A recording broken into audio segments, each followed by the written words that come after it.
सम्राट को जब यह पता चला कि उसके राज्य में लाओ तजू नाम का एक अद्भुत दार्शनिक रहता है, मंत्रियों ने बताया कि लाओ तजू के हर शब्द में जीवन का गहरा सत्य छुपा है और उनके जैसा प्रबुद्ध व्यक्ति दूर दूर तक नहीं मिलता। यह सुनकर सम्राट के मन में जिज्ञासा पैदा हो गई। उसने मन ही मन सोचा, ऐसा व्यक्ति अवश्य ही देखने योग्य है। क्या वास्तव में वो इतना महान है जितना लोग कहते हैं? अगले ही दिन सम्राट ने लाओ तजू से मिलने का निश्चय किया और अपनी सवारी पर निकल पड़ा।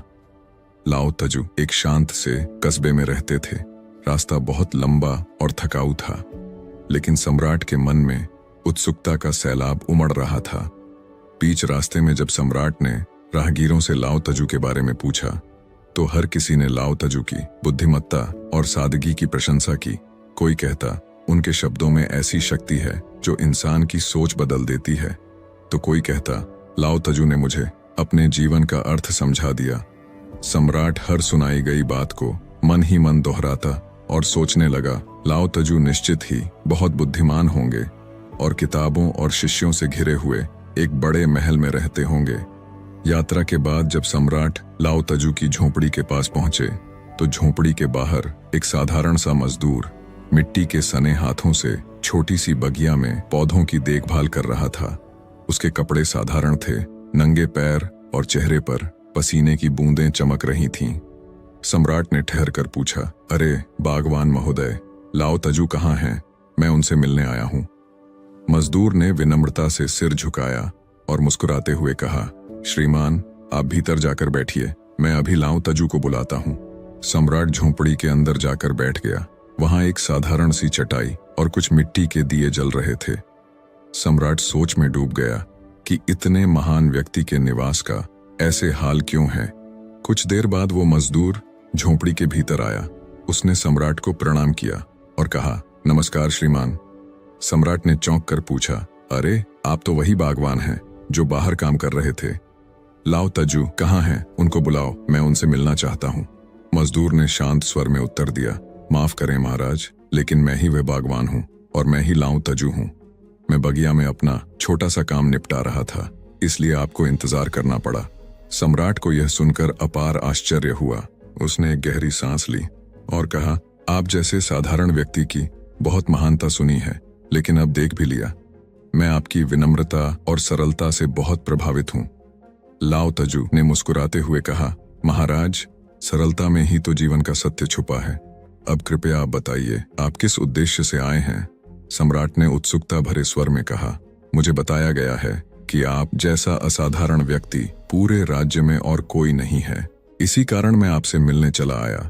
अब मैं आपसे आत्मज्ञान के विषय में कुछ उपदेश चाहता हूँ, लेकिन मुझे क्षमा करें, मैं देख रहा हूँ कि आपके पास न कोई ग्रंथ है, न कोई दिव्य सिद्धि का प्रमाण, न ही कोई ऐसी कला जो आपकी महानता को दर्शाए। फिर भी आप इतने शांत और संतुष्ट दिखते हैं। कृपया मुझे बताइए, आपके शांति का क्या रहस्य है?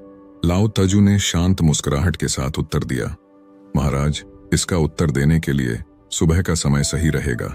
आप सूर्योदय से पहले मुझसे मिलने आइए। ये कहकर लाओ तजू ने अपनी आंखें बंद कर लीं और मौन धारण कर लिया। सम्राट महल वापस आ गया, लेकिन उस रात सम्राट के मन में बेचैनी थी। वो पूरी रात सो नहीं सका। उसके भीतर सवालों का सागर उमड़ रहा था कि आखिर क्या है लाओ तजू का रहस्य? वो मुझे कौन सी अनोखी शिक्षा देने वाले हैं? सम्राट रात भर सुबह का इंतजार करता रहा, यह सोचते हुए कि अगला दिन उसके जीवन में नया मोड़ लाएगा। और यही हुआ। अगले दिन जब सम्राट पहुंचे तो देखा लाओ तजू बगीचे में खड़े मुस्कुरा रहे थे। लाओ तजू ने शांत स्वर में कहा, महाराज, यहाँ आइए, मैं आपके प्रश्नों का उत्तर दूंगा, लेकिन पहले मेरा एक काम कर दीजिए। इस जग में पानी है, इसे लेकर इन 15 पौधों पर धीरे धीरे पानी डालिए। हर पौधे को पानी देना है, लेकिन याद रहे, जब आप ऐसा करो तो आपका ध्यान केवल पानी और पौधों पर होना चाहिए। न कोई और विचार आए, न कोई और काम के बारे में सोचें। अगर आपका मन भटके तो वहीं रुक जाइए और फिर से पहले पौधे से शुरू कीजिए। जब आप सभी पौधों को पानी दे लें तब मेरे पास आइए। सम्राट ने ऐसा कार्य पहले कभी नहीं किया था, लेकिन लाओ तजू ने कहा, इसलिए उन्होंने बिना सवाल किए पानी का जग हाथ में लिया और सावधानी से पहले पौधे में पानी डालना शुरू किया। फिर सम्राट ने ध्यान स्थिर रखते हुए दूसरे पौधे पर पानी डाला। फिर जैसे ही वो तीसरे पौधे तक पहुंचे तो सम्राट का मन महल के बगीचे की यादों में खो गया। वो महल के सुंदर बगीचों के बारे में सोचने लगे, परंतु सम्राट बुद्धिमान थे। वो समझ गए थे कि लाओ तजू उनकी परीक्षा ले रहे हैं। अगर मैंने धोखा दिया तो पकड़ा जाऊंगा। इसलिए उन्होंने खुद को रोका और फिर से पहले पौधे से पानी देना शुरू किया।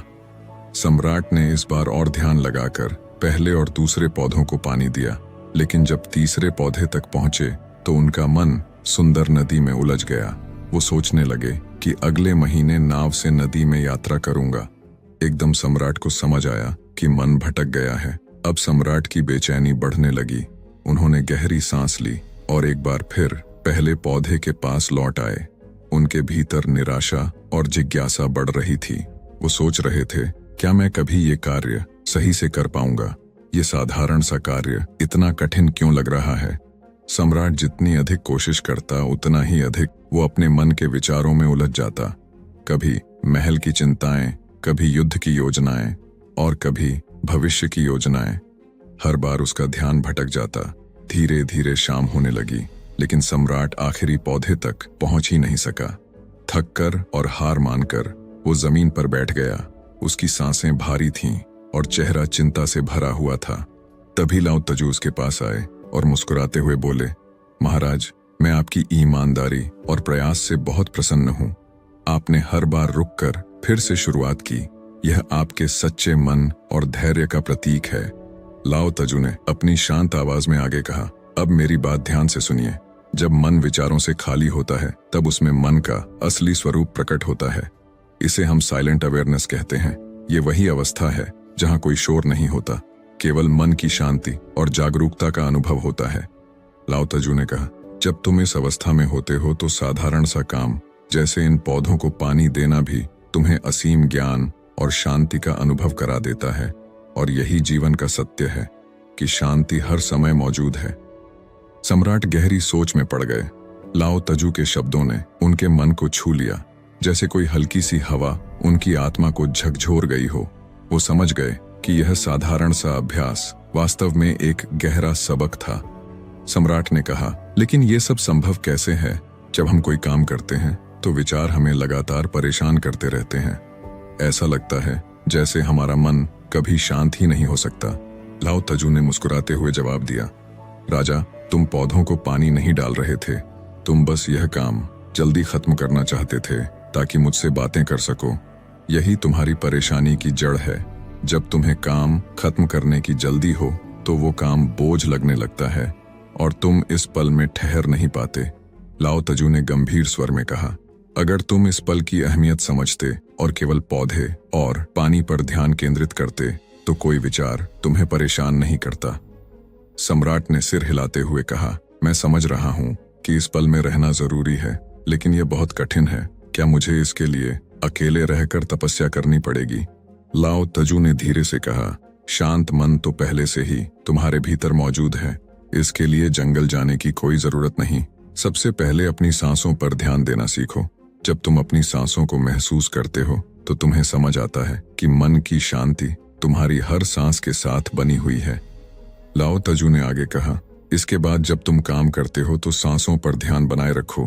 तुम बोलते, चलते, सोचते हुए भी अपनी सांसों को महसूस करो। जैसे ही तुम ऐसा करना शुरू करते हो, बिखरा हुआ मन सिमटने लगता है और धीरे धीरे एकाग्र हो जाता है। जब एकाग्र मन से कोई काम किया जाता है तो उस समय मन में केवल वही काम प्रतिबिंबित होता है और कोई अन्य विचार पैदा नहीं होते। इसी अवस्था में कर्ता और कर्म एक हो जाते हैं। यही वो क्षण है जब तुम्हारे भीतर पहले से मौजूद साइलेंट अवेयरनेस प्रकट हो जाती है। लाओ तजू ने मुस्कुराते हुए कहा, तुम इसे आत्मज्ञान, आनंद या प्रेजेंट मोमेंट, जो भी नाम देना चाहो दे सकते हो, लेकिन याद रखो ये सब आसानी से प्राप्त किया जा सकता है। बस अपने भीतर झांको और अपनी सांसों से जुड़ो। लाओ तजू कहते हैं, जो मन मुश्किलों से नहीं डरता, जो परेशानियों से भागता नहीं बल्कि वर्तमान पल में मौजूद रहता है, वो हर मुश्किल को पार कर जाता है। इसलिए कभी काम को बोझ मत समझो। जब हम काम को बोझ समझते हैं तो हम मन ही मन सोचते हैं ये काम जल्दी खत्म हो जाए, लेकिन इस तरह के विचारों से मन अशांत हो जाता है। हमारा ध्यान पूरी तरह से उस काम पर नहीं होता है।